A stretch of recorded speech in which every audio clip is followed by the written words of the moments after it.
మమ్మల్ని కొట్టడానికి వచ్చాడు. అమ్మమ్మ మీద కూడా చెయ్యెత్తాడు.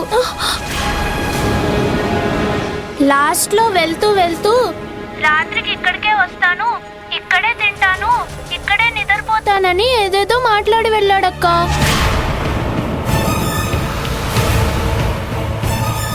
అంతేకాదక్క, నీరజక్కతో చాలా తప్పుగా మాట్లాడాడు.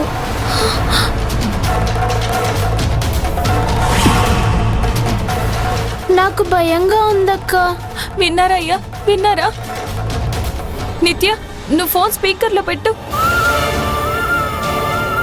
అమ్మమ్మ, నాన్న, నీరజ, మీరందరూ నాకు అబద్ధం చెప్పారు కదా, నన్ను మోసం చేయాలని చూశారు కదా. నేను ఎన్నిసార్లు అడిగాను, అసలు మీరు నా దగ్గర ఎందుకు దాచారు? నువ్వు బాధపడతావని చెప్పలేదమ్మా. బాధ ఏంటి నాన్న? మీకేమన్నా అయితే నేను సంతోషంగా ఉండగలనా? చెప్పండి. ఎక్కడా నీరజ? అక్క, నాన్నే. నాన్న చెప్తే ఏది చెప్పాలి, ఏది దాయాలి అనే జ్ఞానం నీకు ఉండక్కర్లేదా? నా తర్వాత మన కుటుంబాన్ని నువ్వు చూసుకుంటావని నమ్మాను.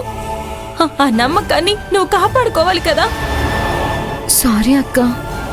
అయ్యా, మీకు పుణ్యం ఉంటుంది, దయచేసి నన్ను ఊరికి పంపించండి.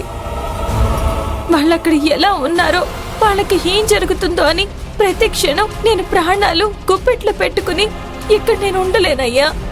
ఇప్పుడే నేను ఆ రుద్రపతితో మాట్లాడతాను. ఇకపై మీ జోలికి రాకూడదని వాడికి వార్నింగ్ ఇస్తాను. లేదయ్యా, ఎవరు చెప్పినా అతను వినడు. ఇంటికొచ్చి ఎలా మాట్లాడాడో మీరు విన్నారు కదా. ఇవన్నీ నాకు తెలిస్తే నేను మీతో చెప్తానని అతనికి తెలీదా?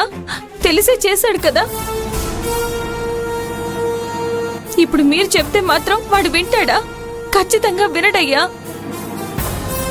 తారక్ సార్, మీరైనా అయ్య గారికి చెప్పండి, నేను ఊరికి వెళ్ళి తీరాలి.